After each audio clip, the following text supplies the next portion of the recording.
Hello friend, Kuldeep sir के नाम से यूट्यूब चैनल में आप सभी का हार्दिक स्वागत अभिनंदन है। वीडियो की अगली कड़ी में हम एक नया वीडियो लेके आए हैं जिसके अंदर हम कुछ फंडामेंटल से रिलेटेड वन लाइनर्स की बात करेंगे। तो बात करते हैं, हमने एक पार्ट्स हमने देखा था जिसके अंदर हमने कुछ वन लाइनर के बारे में बात किया। नेक्स्ट हम चलते हैं और देखते हैं। इसके अलावा एक टर्मिनोलॉजी रहती है।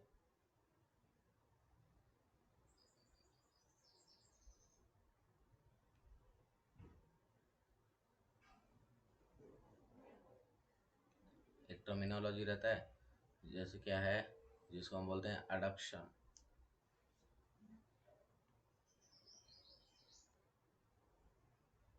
अडक्शन। और एक रहता है जिसको बोलते हैं अबडक्शन।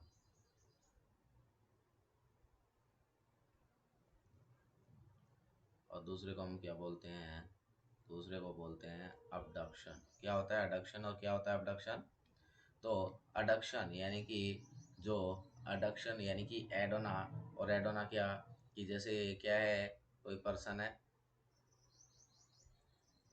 ये कोई पर्सन है और इस पर्सन ने क्या कर रखे हैं, अपने जो हाथ हैं उनको क्या कर रखा है, कुछ इस तरीके से फैला रखा है दूर तक। और अगर इनको क्या कर रहा है, ये पास में लेके आए तो इसको हम बोलते हैं अडक्शन। और अगर इन ऐसी जो कंडीशन है, इस कंडीशन से अगर ये ऐसी कंडीशन में जाए यानी इनको दूर फैला रहा है तो उसको हम बोलते हैं अबडक्शन। तो यानी कि कोई भी एक्सट्रीमिटी है बॉडी की, उसको अपनी मिड लाइन से क्या करना, नज़दीक लेके आना तो कहलाता है अडक्शन। और दूर लेके जाना क्या कहलाता है? अबडक्शन कहलाता है। एक होता है फ्लैक्शन और एक होता है एक्सटेंशन। एक होता है फ्लैक्शन, एक होता है एक्सटेंशन। और फ्लैक्शन और एक्सटेंशन क्या है? तो फ्लैक्शन और एक्सटेंशन कहाँ देखने मिलता है? तो जैसे एल्बो जॉइंट है, नी जॉइंट है ना, इनके अंदर देखने मिलता है। एल्बो जॉइंट, नी जॉइंट यहाँ देखने को मिलता है। और होता क्या है, तो जैसे क्या है, ये कोई पर्सन है जिसका क्या है, घुटना है। तो क्या करना, ये जो घुटना है इसको क्या करना, बेंडिंग मोशन के अंदर लेके जाना। क्या करना? बेंड करना या बेंडिंग मोशन में लेके जाना तो क्या कहलाएगा आपका? फ्लेक्शन। और इसको स्ट्रेट करना क्या कहलाएगा?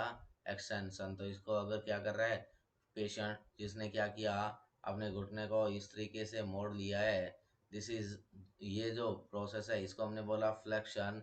और अगर क्या है कि इसने क्या कर लिया है, घुटने को इस तरीके से बिल्कुल सीधा कर रखा है, दिस इज एक्सटेंशन। तो ये तो क्या है, एक्सटेंशन है। और ये क्या है, फ्लेक्शन है।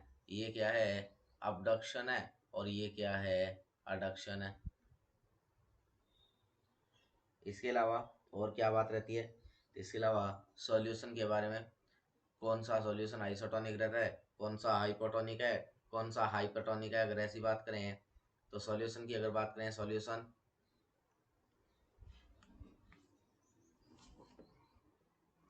सॉल्यूशन तो तीन तरीके के सॉल्यूशन होते हैं। एक होता है isotonic solution,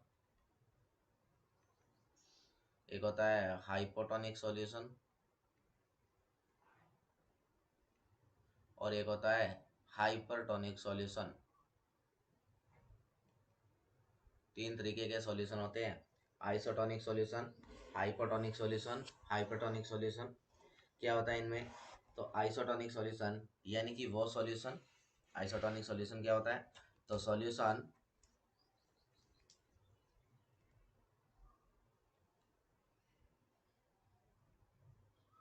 solution concentration, concentration is equal to body fluid concentration। कि क्या जो फ्लूइड है उसका कंसंट्रेशन किसके बराबर होना, जो हमारा बॉडी का फ्लूइड है उसकी कंसंट्रेशन के बराबर होना क्या कहलाता है? आइसोटोनिक फ्लूइड कहलाता है। क्या कहलाता है? आइसोटोनिक फ्लूइड कहलाता है। और आइसोटोनिक फ्लूइड का एग्जाम्पल की बात करें तो क्या होगा?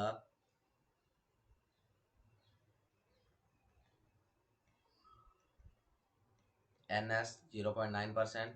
इसके अलावा RL, ये क्या रहते हैं, दोनों के दोनों आइसोटोनिक सॉल्यूशन रहते हैं।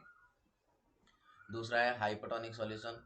और हाइपोटोनिक सॉल्यूशन जो है ये क्या है, तो hypotonic solution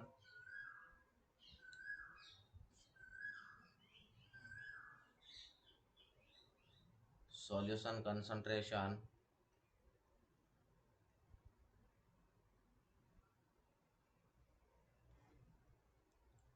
is less than body fluid concentration। Solution concentration जो है वो क्या होगा, अगर बॉडी फ्लूइड की कंसंट्रेशन से कम हो तो उसको हम क्या बोलते हैं, हाइपोटोनिक सॉल्यूशन।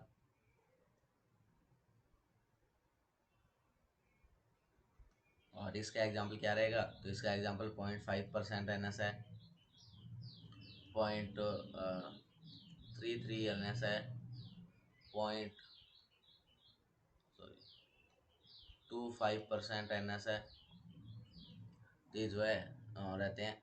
इसके अलावा D5W in body, D5W water के अंदर है, और अगर ये बाहर है तब तक तो क्या होगी, आइसोटोनिक होगी। और जब ये अंदर चली जाएगी तब ये क्या बन जाती है, ये हाइपोटोनिक बन जाती है इन बॉडी, बॉडी के अंदर, है ना। तो ये क्या है, हाइपोटोनिक। और तीसरा रहता है हाइपरटोनिक। और हाइपरटोनिक क्या है, तो solution concentration, solution concentration is more than body concentration. और बॉडी कंसंट्रेशन से अगर ज़्यादा है सॉल्यूशन की कंसंट्रेशन, तो उसको हमने हाइपरटोनिक बोला। और इसका एग्जांपल क्या है, तो D10%, D5, D25, D50,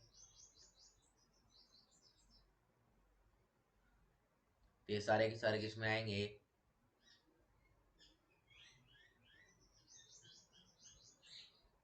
hypertonic solution की कैटेगरी में देखने को मिलेंगे। तो आइसोटोनिक, हाइपरटोनिक और हाइपरटोनिक यूज कहाँ किया जाता है, तो आइसोटोनिक सॉल्यूशन यूज किया जाता है अगर कोई पर्सन जिसको क्या हो गया, डिहाइड्रेशन हो गया, तो डिहाइड्रेशन कंडीशन में कौन सा फ्लूइड देना है, उसको आइसोटोनिक फ्लूइड देंगे।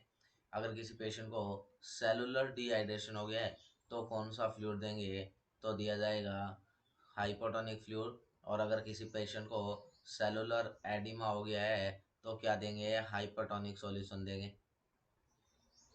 हाँ, तो सेलुलर डिहाइड्रेशन हो गया है, सेल श्रिंक हो रही है तो देंगे हाइपोटोनिक, सेलुलर एडिमा हो गया है तो देंगे हाइपरटोनिक, और अगर डिहाइड्रेशन हो गया है तो देंगे आइसोटोनिक सॉल्यूशन।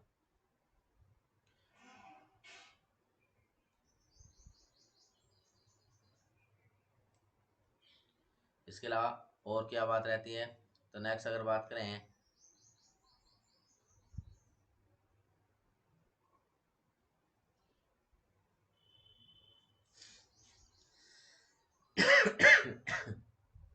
और क्या क्या बातें रहती है, तो इसके अलावा जो है आपको पूछा जा सकता है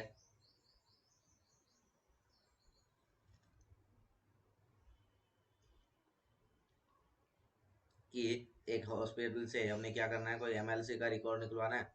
और एमएलसी का रिकॉर्ड निकलवाना है तो हॉस्पिटल को कितने टाइम तक रखना होता है, तो एमएलसी रिकॉर्ड जो है हॉस्पिटल से कितने टाइम तक निकलवाया जा सकता है, 10 ईयर तक निकलवाया जा सकता है। कितने साल तक, 10 साल तक का रिकॉर्ड जो है उनको क्या करना होता है, सेव करके रखना होता है एमएलसी रिकॉर्ड हॉस्पिटल के अंदर।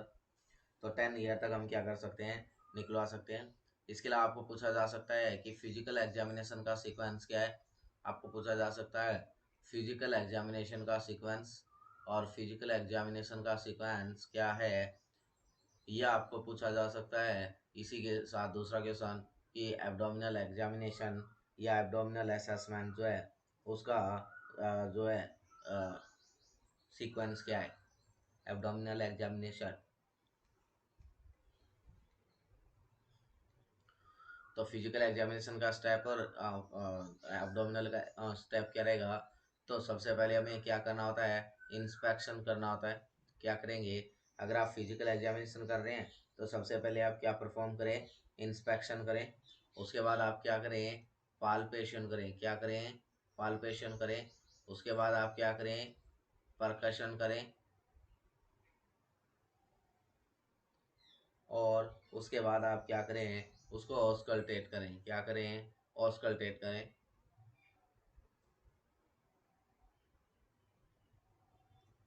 ऑस्कल्टेट करें। तो इस तरीके से हम क्या करते हैं, फिजिकल एग्जामिनेशन करते हैं। सबसे पहले इंस्पेक्शन किया जाता है, उसके बाद पाल्पेशन, उसके बाद परकशन, और उसके बाद हम क्या करते हैं, ऑस्कल्टेशन करते हैं। वहीं अगर मैं बात करूं एब्डोमिनल एग्जामिनेशन की सीक्वेंस की, एब्डोमिनल एग्जामिनेशन और एब्डोमिनल एग्जामिनेशन में क्या करेंगे, तो एब्डोमिनल एग्जामिनेशन में सबसे पहले आपने क्या करना है, इंस्पेक्शन करना है। इंस्पेक्शन के बाद आपने क्या करना है, ऑस्कल्टेशन करना है।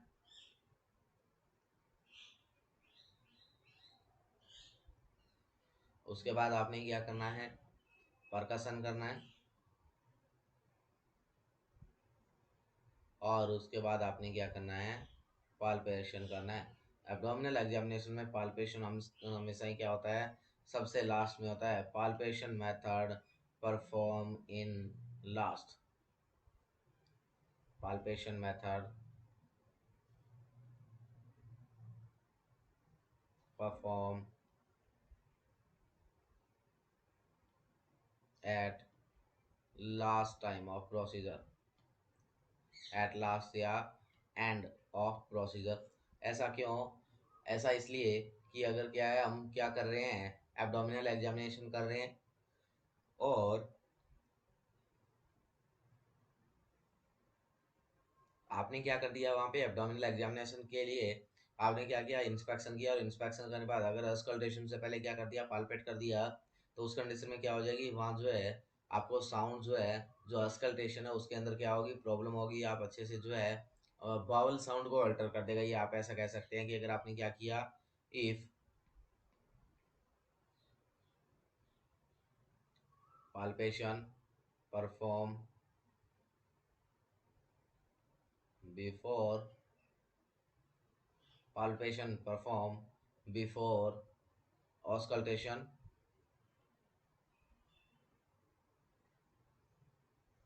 ऑस्कल्टेशन अगर पहले परफॉर्म किया तो वहाँ क्या होगा, तो वहाँ जो है हमें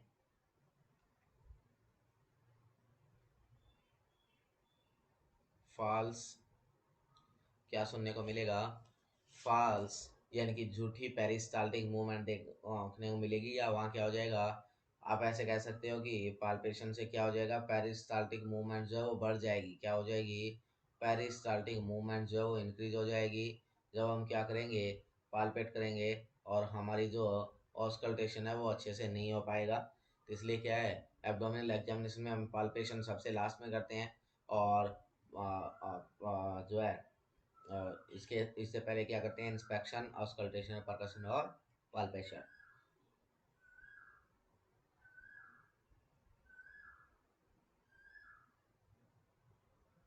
चलते हैं नेक्स्ट की तरफ।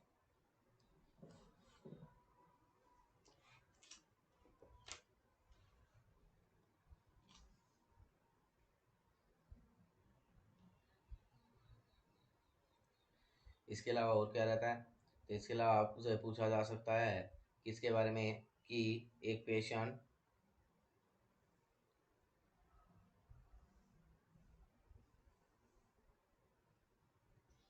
एक पेशेंट जिसको क्या हो गया, इन्फेक्शन हो गया है। क्या हो गया है, इन्फेक्शन हो गया है। और आपने क्या करना है, इन्फेक्शन की स्टेज बतानी है। क्या करना है आपने, इन्फेक्शन की स्टेज बतानी है इन सीक्वेंस। किसके अंदर, सीक्वेंस के अंदर इन्फेक्शन का स्टेज बताना है कि कौन कौन सी स्टेज इन्फेक्शन की देखने मिलती है। तो सबसे पहले क्या होता है, इंक्यूबेशन पीरियड आता है। क्या आता है, सबसे पहले आता है इंक्यूबेशन पीरियड। कोई भी डिजीज का सबसे पहले उसका इंक्यूबेशन पीरियड होता है। इंक्यूबेशन पीरियड का मतलब क्या है, तो इंक्यूबेशन पीरियड क्या है कि व्हेन इंटर माइक्रो ऑर्गेनिज्म, जब क्या होता है, माइक्रो ऑर्गेनिज्म एंटर होता है बॉडी के अंदर, वहां से लेके कहाँ तक, appear first sign symptom of disease. जैसे क्या हुआ, बॉडी के अंदर माइक्रो ऑर्गेनिज्म एंटर हुआ, वहां से लेके first sign symptom of disease के अपीयर होने तक का जो टाइम ड्यूरेशन है, उसको हम क्या बोलते हैं, इंक्यूबेशन पीरियड कहते हैं। तो एक नंबर पे आता है इंक्यूबेशन पीरियड। जब इंक्यूबेशन पीरियड के बाद में क्या आएगा, तो इंक्यूबेशन पीरियड के बाद में आती है प्रोड्रोमल फेज। क्या आती है? Prodromal phase. Prodromal phase. Prodromal phase के बाद में आता है इलनेस, या उसी को क्या बोलते हैं, कॉन्वलसेंस स्टेज बोलते हैं। उसके बाद क्या आता है, कॉन्वलसेंस स्टेज आती है, कॉन्वलसेंस स्टेज। तो तीन स्टेज होती है, सबसे पहले इंक्यूबेशन, उसके बाद प्रोड्रोमल, और उसके बाद क्या है, कॉन्वलसेंस स्टेज।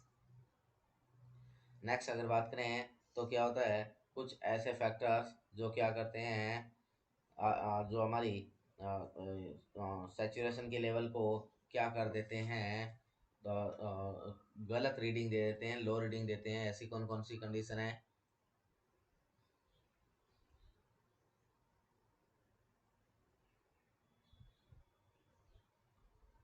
Disease condition,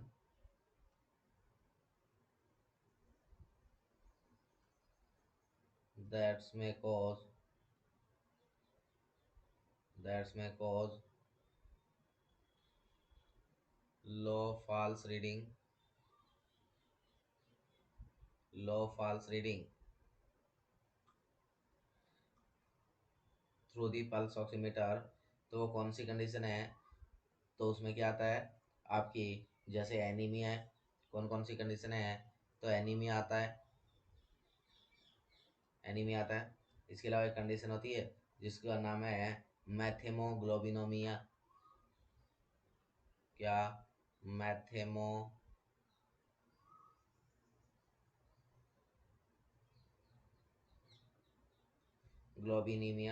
मैथेमोग्लोबिनीमिया। इसके अलावा अगर सर्कुलेशन जो है वो इनएडिक्वेट है, इनएडिक्वेट पर पेरिफेरल सर्कुलेशन,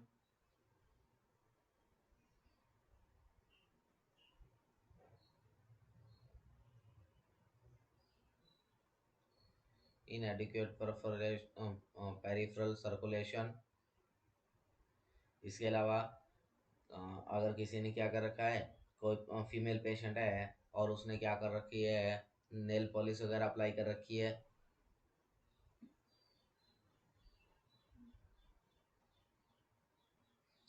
क्या कर रखा है, नेल पॉलिश अप्लाई कर रखा है। और नेल पॉलिश कैसा? तो स्पेशली ब्लू या ग्रीन कलर का। कैसा? स्पेशली ब्लू या ग्रीन कलर की अगर नेल पॉलिश अप्लाई कर रखी है तो उस कंडीशन में है। और इसके अलावा अगर क्या हो रखा है, एडिमा हो रखा है, तो इन सभी कंडीशंस की वजह से क्या हो जाएगा, फॉल्स लो रीडिंग आएगी। किसकी? ऑक्सीजन की। किसके थ्रू? हमारा जो oxygen saturation monitor pulse oximetry जो रहता है वहाँ से। तो methaemoglobinaemia, anaemia, inadequate peripheral circulation, nail polish, और नेल पॉलिश में स्पेशली ब्लू और ग्रीन, और इसके साथ साथ एडिमा। इसके अलावा अगर बात करें तो एक बीएमआर क्या होता है, बीएमआर, बीएमआर। तो बीएमआर क्या है? BMR basal metabolic rate. क्या होता है? Basal metabolic rate, basal metabolic rate. और बेसल मेटाबॉलिक रेट है क्या? तो ड्यूरिंग रेस्टिंग पीरियड क्या होता है कि during the period of rest, period of rest या period of resting, the body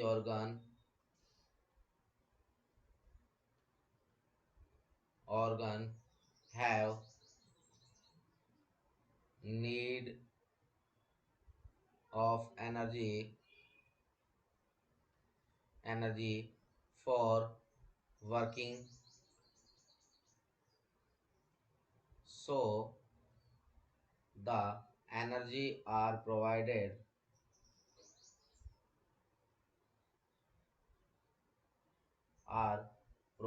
by body during resting period, body during resting period resting period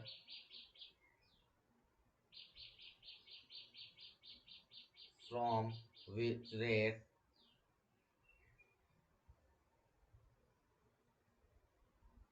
is known as BMR, और उस condition को हम क्या बोलते हैं, BMR के नाम से प्रोनाउंस करते हैं कि ड्यूरिंग रेस्टिंग पीरियड ऑर्गन को क्या किसकी ज़रूरत होती है, एनर्जी की ज़रूरत होती है, और वो एनर्जी जो है क्या है, जिस रेट से मिलती है उस रेट को हम क्या बोलते हैं, BMR बोलते हैं। और BMR जो है ये किससे रिफ्लेक्ट होता है, तो इसको रिफ्लेक्ट करने का हम इंक्रीज या डिक्रीज होता है किसके थ्रू, जो हमारी बॉडी के अंदर फैट होता है उससे क्या होता है, ये इंक्रीज और डिक्रीज होता है। बॉडी फैट जो है ये क्या करती है, इसको डिक्रीज और इंक्रीज करने के अंदर रोल प्ले करती है।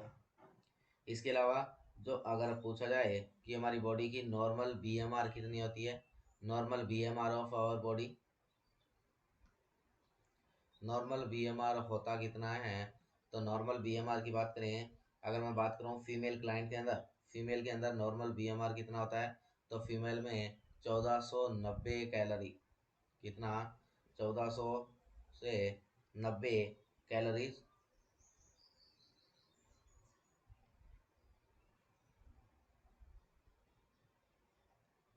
और अगर मैं बात करूँ किसके अंदर, मेल के अंदर, तो कितना होगा, तो नॉर्मल होगा 1662 कैलोरीज, 1662 कैलोरीज क्या रहता है, वैल्यू रहता है किसका, BMR का, मेल में 1662 कैलोरी और फीमेल में 1490 कैलोरीज रहती है। नेक्स्ट आपसे पूछा जा सकता है एक पेशेंट जिसके अंदर क्या परफॉर्म की गई है, कोलोनोस्कोपी परफॉर्म की गई है। एक पेशेंट जिसके अंदर क्या है, कोलोनोस्कोपी परफॉर्म की गई है, और कोलोनोस्कोपी परफॉर्म की गई है, तो आप कौन सी पोजीशन उसको देंगे, तो कौन सा पोजीशन देना होता है, तो पेशेंट के अंदर कोलोनोस्कोपी परफॉर्म कर रहे हैं, कौन सी पोजीशन देंगे, तो पेशेंट को क्या करते हैं, लेफ्ट लैटरल पोजीशन देते हैं। कैसी पोजीशन देंगे, left lateral position, left lateral position. और उसके साथ साथ उसके क्या कर देने हैं, नी को क्या कर देना है, बेंड कर देना है विद नी बेंड।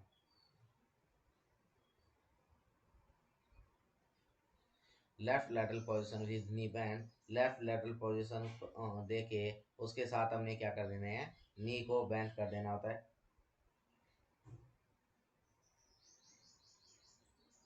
इसके लिए आपको पूछा जा सकता है कि एक पेशेंट को आप क्या कर रहे हैं, रेक्टल स्पोसिटरी डाल रहे हैं, और अगर रेक्टल स्पोसिटरी डाल रहे हैं तो उसको कितना अंदर तक इंसर्ट करेंगे, ये बात इंपॉर्टेंट रहती है। रेक्टल स्पोसिटरी डाली जा रही है, कितना अंदर तक इंसर्ट करेंगे, तो रेक्टल स्पोसिटरी को कितना, 4 इंच, 4 इंच तक क्या करना होता है अंदर की तरफ, सॉरी 4 सेंटीमीटर जो है क्या है अंदर क्या करें, इंसर्ट करना होता है किसको, स्पोसिटरी को। वहीं नेक्स्ट अगर बात करें तो क्या होता है, आपको पूछा जा सकता है कि एक बच्चा है, बच्चे के अंदर आपने क्या करना है,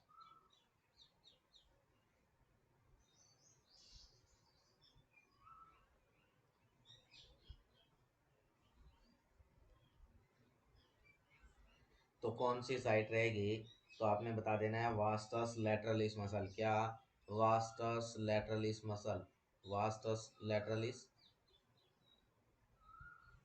कब तक होती है ये, तो बिलो 7 मंथ, जब तक चाइल्ड रहेगा तब तक ये रहेगी। जब बच्चा 7 मंथ से बड़ा हो जाएगा तो उस कंडीशन में हम क्या कौन सी काम मिलेंगे, तो फिर क्या हो जाएगी, या ये जो है वेट वास्टस मीडियलिस, एंटेरोमीडियलिस, एंटेरोमीडियलिस काम मिलेंगे, या डोर्सोग्लूटियस, या क्या हो जाएगी, डोर्सोग्लूटियस। जब बच्चा 7 महीने से बड़ा हो जाएगा तो उस कंडीशन में वास्टस एंटेरोमीडियस या डोर्सोग्लूटियस काम में लेते हैं, डोर्सोग्लूटियस। आईएम इंजेक्शन हमेशा ही कितने डिग्री पे लगता है, 90 डिग्री पे लगाया जाता है। आईएम इंजेक्शन की अगर बात करें तो आईएम इंजेक्शन हमेशा कितने डिग्री पे लगाना होता है, 90 डिग्री पे लगाना होता है। आईएम इंजेक्शन कितने डिग्री पे लगता है, 90 डिग्री पे। सबक्यूटेनियस इंजेक्शन जो है वो हमेशा कितने डिग्री पे लगता है, 40 डिग्री पे। बट अगर क्या है पेशेंट ओबीज है या प्री फील्ड सीरीज है, और प्रीफिल्ड सिरिंज कैसे, जैसे इंसुलिन का सिरिंज है, या जो हमारी एनेक्सोपेरिन हिपेरिन आता है उसका अगर सिरिंज है, तो उस कंडीशन में हम क्या करते हैं, 90 डिग्री पे लगाया जाता है। इंट्राडर्मल कितने डिग्री पे लगता है, इंट्राडर्मल 10 से 15 डिग्री पे लगता है। कितने डिग्री पे, 10 से 15 डिग्री पे। और आईवी जो रहता है, आईवी आईवी कितने डिग्री पे लगता है, तो 25 से 35 डिग्री पे क्या किया जाता है, आईवी लगाया जाता है। आईएम रूट से हम मैक्सिमम 3 ml 3 ml इंजेक्शन देते हैं। जो है आईवी रोड से बोलस फॉर्म में एक साथ 60 ml जो है वो बोलस दिया जा सकता है। इसके अलावा आप कंटिन्यूस इन्फ्यूजन से जो है काफ़ी बड़ी मात्रा तक फ्लूइड क्या कर सकते हैं, इन्फ्यूज कर सकते हैं।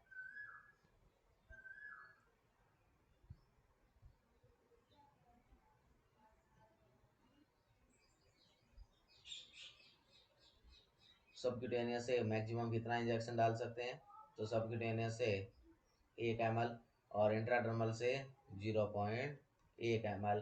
कहाँ कहाँ काम में लेते हैं इस इंट्राडर्मल रूट को, तो बीसीजी लगाने के लिए, एएसटी करने के लिए, और ट्यूबरकुलिन स्किन टेस्ट के लिए। क्या, ट्यूबरकुलिन स्किन टेस्ट के लिए। तो 3 जगह काम में लेते हैं, बीसीजी में, एएसटी में, और ट्यूबरकुलिन स्किन टेस्ट या ट्यूबरकुलिन स्किन टेस्ट को हम बोलते हैं मोनटेक्स टेस्ट। क्या, मोनटेक्स टेस्ट, या इसको हम बोल देते हैं मैंडेल मोनटेक्स टेस्ट। क्या, Mendel Mantoux test, Mendel Mantoux test. क्या काम में लेते हैं ये, तो ये टीबी की सेंसिटिविटी को चेक करने के लिए, किसके लिए, टीबी की सेंसिटिविटी को चेक करने के लिए काम में लिया जाता है। क्या, ट्यूबरकुलिन स्किन टेस्ट। और क्या इंजेक्ट किया जाता है इसमें परफॉर्म करने के लिए, तो यहाँ क्या करते हैं, पीपीडी इंजेक्ट करते हैं। क्या होता है पीपीडी, तो पीपीडी प्यूरिफाइड प्रोटीन डेरिवेटिव होता है। और उसके बाद हम क्या करते हैं, 48 to 72 आवर्स का टाइम रहता है इसका, और 48 से 72 घंटे के बाद क्या करना होता है हमें, जो है वहाँ पे इन ड्यूरेशन चेक करना होता है। और अगर इन ड्यूरेशन क्या है, 15 या 15 से ज़्यादा हो तो पॉजिटिव की तरफ इंडिकेट करता है कि टेस्ट पॉजिटिव है। अगर 10 है तो ये इंडिकेट करता है कि दोबारा परफॉर्म करना होगा। 5 या उससे कम है तो ये नेगेटिव की तरफ जाता है। अगर पेशेंट क्या है, HIV पेशेंट है, और अगर उसमें 10 आ रहा है तो वो किसको इंडिकेट करता है, पॉजिटिव को इंडिकेट करता है। इसके अलावा और कुछ बातें करें, और अगर बात करें तो इसके अलावा क्या है कि जो है बीसीजी जो है ये वैक्सीन रहती है जिसका फुल फॉर्म है बैसिलस कालमेटी ग्यूरिन। क्या है, bacillus Calmette Guerin, BCG Calmette, bacillus Calmette Guerin, इसका क्या रहता है, फुल फॉर्म रहता है।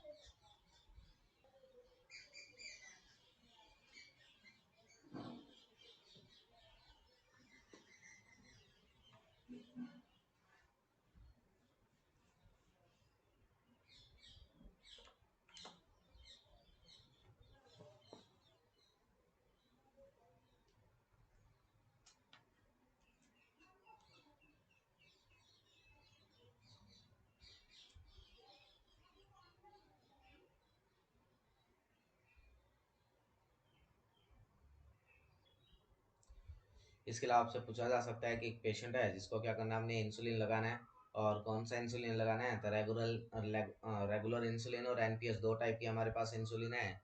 तो दोनों में से नर्स जो कौन सा पहले फिल करेगी, तो यहाँ हम एक फॉर्मूला काम में लेते हैं, और उस फॉर्मूला का नाम है RN। आर का मतलब है कि फर्स्ट हम क्या करते हैं, रेगुलर इंसुलिन फिल करते हैं।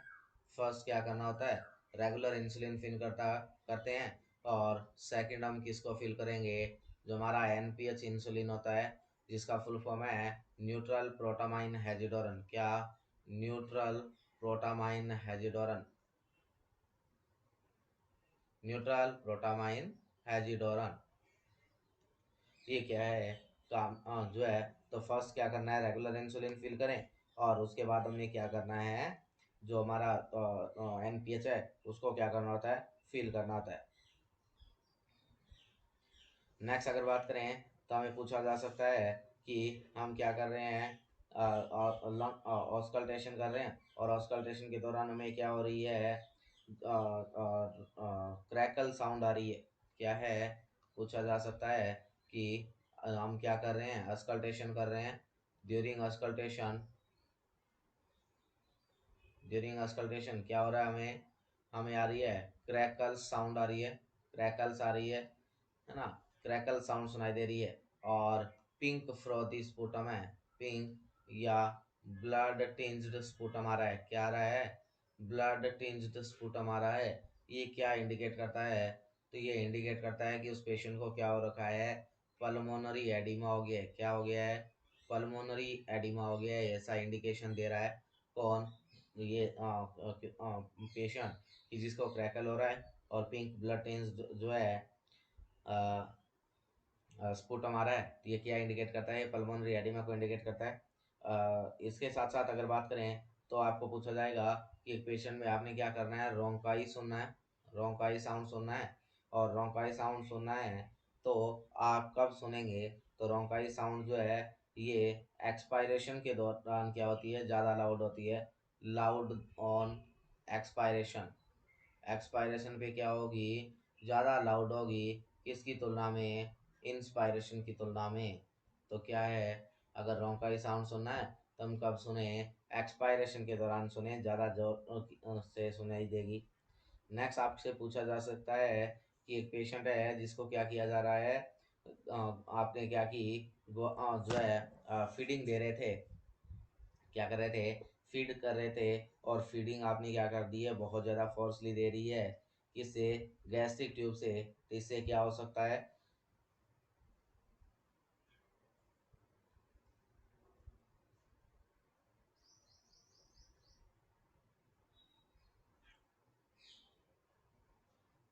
तो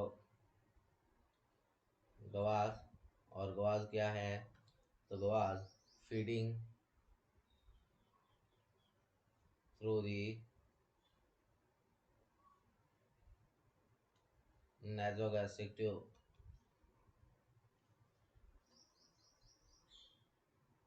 या हम कह सकते हैं कि गवाज होता क्या है, तो फ्लूइड या nutrient instilled through the tube, through the tube into, through the tube into stomach, इसको हम क्या कहते हैं, गवाज बोला जाता है। और इसको क्या है, कभी भी फोर्सफुली इंसर्ट नहीं करना होता है, don't insert instil, don't instil forcefully.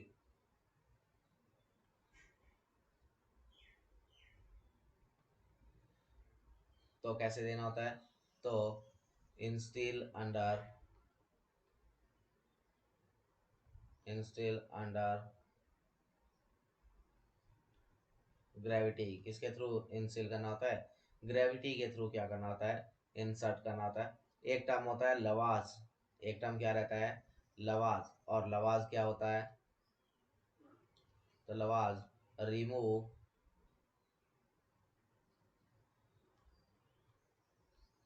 Fluid from gastric या stomach through the tube, tube के थ्रू स्टमक से क्या करना, फ्लूइड को निकालना कहलाता है लवाज, और डालना क्या कहलाता है, गवाज कहलाता है। नेक्स्ट हम बात करते हैं कि मास्लो हिरार्ची थ्योरी किसने दिया, मास्लो हिरार्ची थ्योरी किसने दिया, Maslow hierarchy theory, Maslow hierarchy theory, तो मास्लो हिरार्ची थ्योरी किसने दी, अब्राहम मास्लो ने दी, किसने दी, अब्राहम मास्लो ने दिया, अब्राहम मास्लो। इस थ्योरी को, थ्योरी के अंदर क्या बताया उन्होंने, तो उन्होंने बताया कि पर्सन की क्या रहती है, तो स्पेसिफिक नीड रहती है, और उन नीड को किस किस कैसे बनाया उन्होंने, तो उनको क्या किया, इन्होंने एक पिरामिड बनाया, और इस पिरामिड को ड्रा करके उसके अंदर इसने क्या कर दिया, उन सभी नीड को रख दिया। सबसे नीचे की तरफ इन्होंने क्या रखा, सबसे नीचे की तरफ इन्होंने रखा फिजियोलॉजिकल नीड को, कि पर्सन की कुछ फिजियोलॉजिकल नीड होती है, क्या, कुछ फिजियोलॉजिकल नीड रहती है, फिजियोलॉजिकल नीड।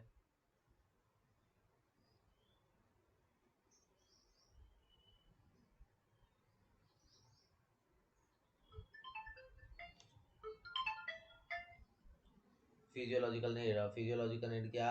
तो एयर, हंगर, थ्रस्ट, सेक्स, ये सारी की सारी क्या है, पर्सन की फिजियोलॉजिकल नीड रहती है। तो क्या रहता है फिजियोलॉजिकल नीड, और फिजियोलॉजिकल नीड क्या है, एयर, हंगर, थ्रस्ट, सेक्स। इसके अलावा 2 नंबर पे क्या रहता है, तो 2 नंबर पे रहता है safety and security.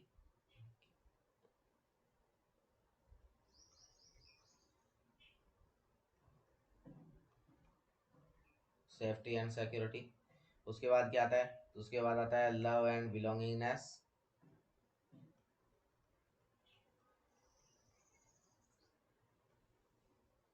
Love and belongingness. उसके बाद आता है, तो उसके बाद आता है सेल्फ इस्टीम। और सबसे ऊपर जो आता है वो आता है सेल्फ एक्चुअलाइजेशन। तो आपसे पूछा जा सकता है कि जो पर्सन है उसका हाईएस्ट प्रायोरिटी पे कौन सी रहती है, highest priority need.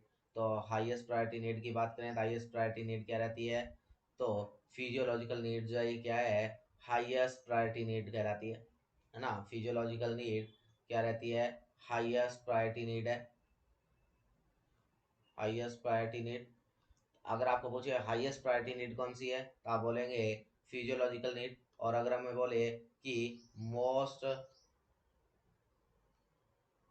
Top quality need, top quality of need, तो हम बोल देंगे किसको, सेल्फ एक्चुअलाइजेशन को। किसको, सेल्फ एक्चुअलाइजेशन को।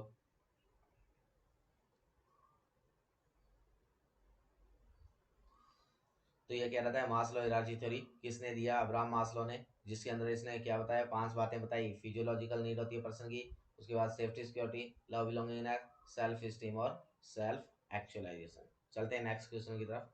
और नेक्स्ट क्वेश्चन क्या है कि सेफेस्ट एंड कि किसी पर्सन को आइडेंटिफाई करने का उसका सेफेस्ट और श्योरेस्ट वे क्या रहता है। तो क्या कर दो, उसकी रिस्क के ऊपर क्या कर दें, आइडेंटिफिकेशन बैंड डाला है, उसको चेक करना क्या है, सेफेस्ट और श्योरेस्ट वे है चेक करने का। Safest and surest way of identity. तो क्या करें, तो टू चेक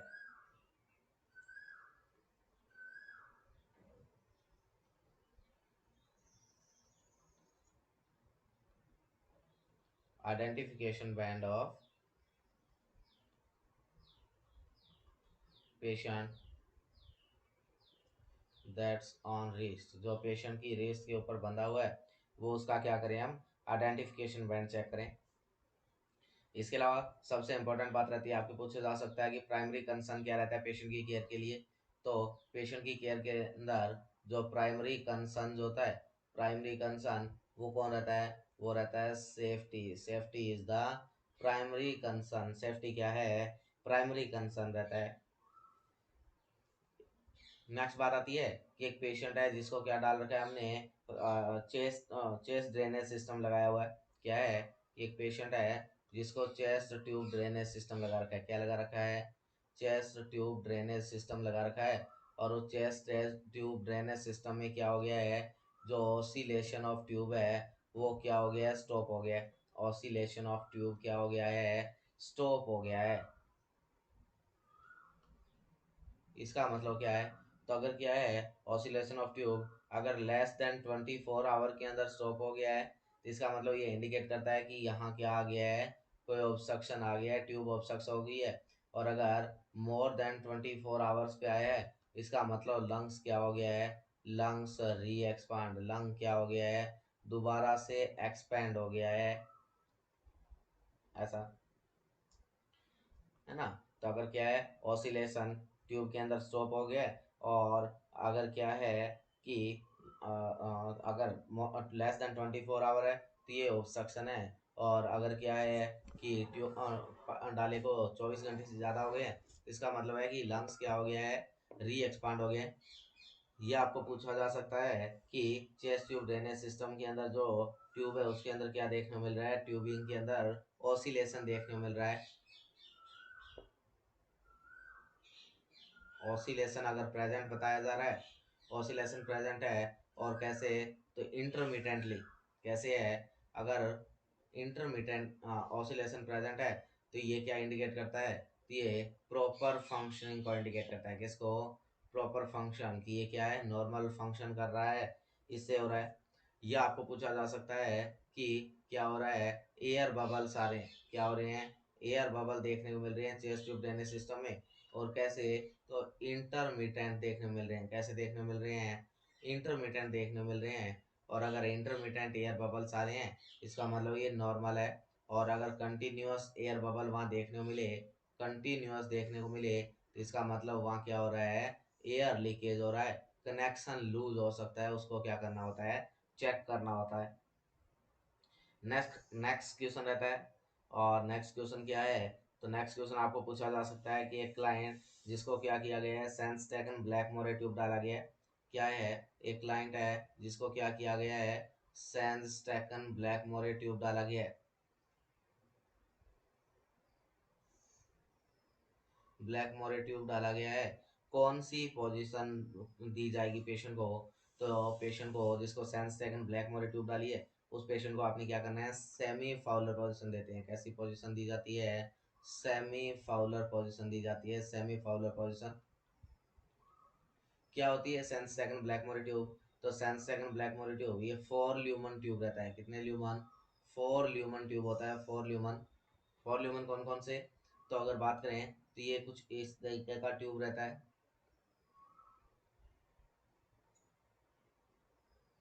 सॉरी 3 ल्यूमन, हाँ 4 ल्यूमन ट्यूब है। 4 ल्यूमन, 4 ल्यूमन में क्या क्या होगा, तो एक तो क्या होता है, एक ल्यूमन से तो क्या कर सकते हैं आप, गैस्ट्रिक कंटेंट को एस्पिरेट कर सकते हैं। एक होता है gastric aspiration pot, gastric pot. एक पॉट से आप क्या कर सकते हैं, गैस्ट्रिक बैलून जो है उसको इन्फ्लेट कर सकते हैं।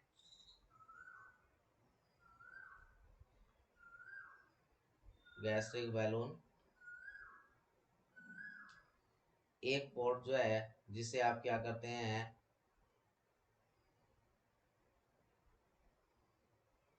जिसको हम बोलते हैं intestinal pot. Sorry 3 lumen tube रहता है, 4 ल्यूमन नहीं है, 3 ल्यूमन है ना। तो यहाँ 3 पोर्ट है, कौन कौन से, एक से तो आप क्या करते हैं, गैस्ट्रिक कंटेंट को एस्पिरेट कर सकते हैं, एक से इंटेस्टाइनल को। और एक जो है यहाँ क्या रहता है, जहाँ से क्या करते हैं आप, जो यहाँ क्या होता है, बैलून बना होता है, और वहां से आप गैस्ट्रिक बैलून को या इसोफेजियल बैलून को क्या करते हैं, इन्फ्लेट करते हैं। अब क्या है कि जो इस पेशेंट को ये सेंस सेकंड ब्लैक मोरी ट्यूब डला होता है, वहाँ एक प्रायोरिटी नर्सिंग इंटरवेंशन रहता है। बहुत इंपॉर्टेंट बात रहती है कि इस पेशेंट के क्या करना होता है, बेड साइड सीजर रखना होता है। कि ऑलवेज, हमेशा क्या करें, हमेशा क्या करें, बेड साइड क्या करें, सीजर को रखना होता है। क्या रखना होता है, सीजर रखना होता है। क्यों, क्योंकि जब हम क्या करते हैं, इनको प्लेस करते हैं, तो यहाँ से क्या होता है, काफ़ी बार क्या हो सकता है कि जब हमने यहाँ क्या किया, इसोफेगस में प्रेशर बढ़ गया, और इसोफेगस के आगे की तरफ कौन पड़ा है, ट्रेकिया, तो तुरंत यहाँ क्या हो जाएगा, जो है प्रेशर आ सकता है, और प्रेशर आने की वजह से पेशेंट को क्या हो सकता है, डिसनिया हो सकता है, या जो है रेस्पिरेटरी डिप्रेशन जा सकता है, पेशेंट को रेस्पिरेटरी अरेस्ट हो सकता है। तो उस कंडीशन में हमें क्या करना होता है, तुरंत इसे क्या कर देना होता है, कट कर देना होता है इस ट्यूब को, ताकि यहाँ से सारी सारी एयर निकल जाए और उस कंडीशन को क्या किया जा सके, रिजोल्व किया जा सके। तो सेंस सेकंड ब्लैक मोरे ट्यूब के लिए पेशेंट को सेमी फॉलो पोजीशन देना होता है। इंपॉर्टेंट नर्सिंग रिस्पॉन्सिबिलिटी होती है, हमेशा बेड साइड हमें क्या करके रखना है, सीजर प्लेस करके रखना होता है, सीजर।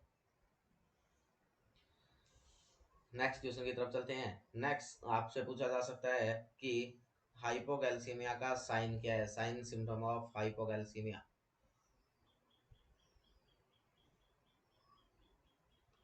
हाइपोकैल्सीमिया के सिम्टम क्या है, तो हाइपोकैल्सीमिया का सिम्टम क्या होगा, तो हाइपोकैल्सीमिया यानी कि पेशेंट को क्या हो रखा है, पेशेंट को क्या है, हाइपोकैल्सीमिया, और हाइपोकैल्सीमिया का सिम्टम पूछा है, तो दो सिम्टम देखने मिलते हैं हमें हाइपोकैल्सीमिया में। एक होता है ट्राउजियाई साइन, ट्राउजियाउ साइन, और दूसरा कौन सा देखने मिलता है आपको, चिवोस्टैक साइन देखने मिलता है। दो साइन देखने मिलते हैं, ट्राउजियाउ साइन और चिवोस्टैक साइन। क्या होते हैं ट्राउजियाउ साइन और चिवोस्टैक साइन? तो ट्राउजियाउ साइन का मतलब होता है कि जब हम क्या करते हैं, बीपी कफ को प्लेस करते हैं, क्या करते हैं, BP cuff place on arm, जब आर्म के ऊपर बीपी कफ को प्लेस किया जाता है और क्या करते हैं वहां पे, जब उसमें क्या करते हैं, एयर फील करते हैं, तो वहाँ क्या हो जाता है, स्पाज्म देखने मिलता है। क्या है, patient show carpopedal spasm. Patient क्या शो करता है, कार्पोपेडल स्पाज्म शो करता है, कार्पोपेडल स्पाज्म।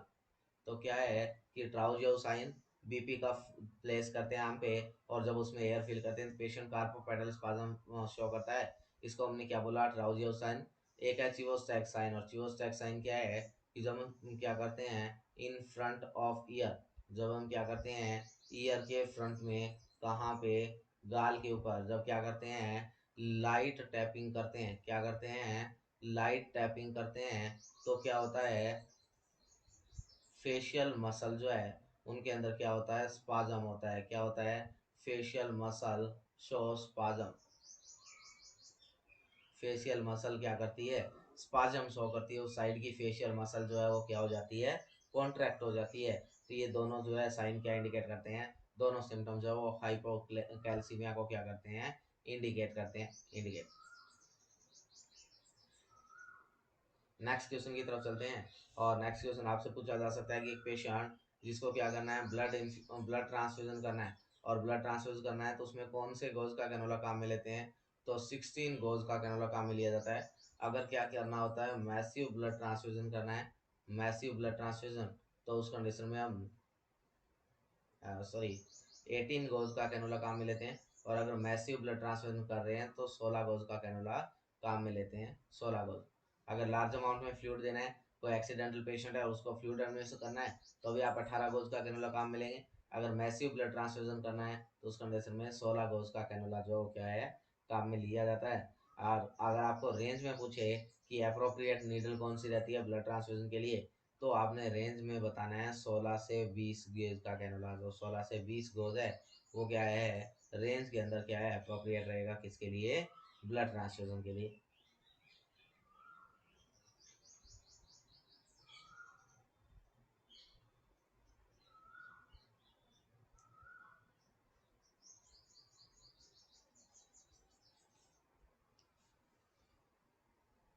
इसके अलावा एक इम्पॉर्टेंट बात रहती है कि जब हम क्या करते हैं, कंसेंट लेते हैं।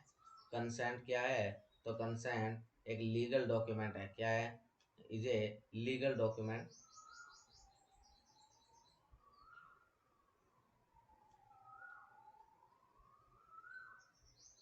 Legal document between patient and doctor. Doctor और पेशेंट के बीच में क्या है, एक लीगल डॉक्यूमेंट है, कौन, कंसेंट। और कंसेंट लेना किसका रिस्पॉन्सिबिलिटी है, रिस्पॉन्सिबिलिटी ऑफ, रिस्पॉन्सिबिलिटी किसका है, तो रिस्पॉन्सिबिलिटी जो रहता है वो रहता है डॉक्टर का। बट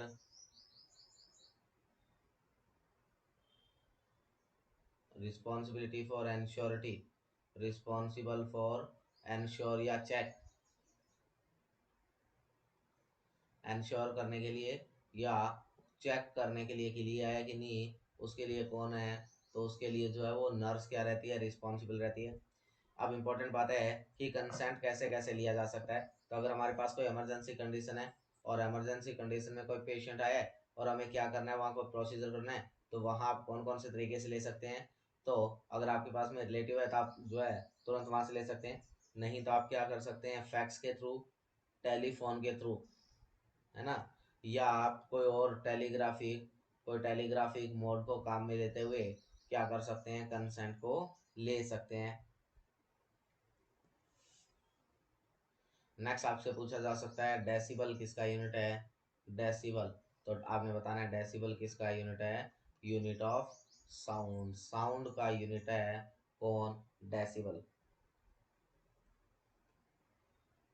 और कंसेंट किसके लिए ज़रूरत होता है, तो कंसेंट जब भी हम कोई क्या करते हैं, इन्वेजिव प्रोसीजर करते हैं, कोई भी इन्वेजिव प्रोसीजर करते हैं तो उसके लिए हमें किसकी ज़रूरत होती है, कंसेंट का ज़रूरत रहता है। कोई भी अगर आप इन्वेजिव प्रोसीजर कर रहे हैं तो उसके लिए आपको क्या चाहिएगा, कंसेंट चाहिएगा। Consent is required for invasive procedure, नहीं नॉन इन्वेजिव, सॉरी इन्वेजिव, है ना, इन्वेजिव प्रोसीजर। तो ये कुछ हमारे पास सिंपल वन लाइनर क्वेश्चन जो थे, फंडामेंटल और नर्सिंग से रिलेशन रखते थे, जिनके बारे में हमने डिस्कस किया। नेक्स्ट वीडियो में हम कुछ और वन लाइन क्वेश्चन के बारे में डिस्कस करेंगे। तो बने रहिएगा हमारे साथ। वीडियो अगर पसंद आ रहा है, आपको समझ आ रहा है, तो प्लीज़ प्लीज़ वीडियो को लाइक करिएगा, शेयर करिएगा और चैनल को ज़्यादा से ज़्यादा संख्या में सब्सक्राइब कीजिएगा। Thank you so much.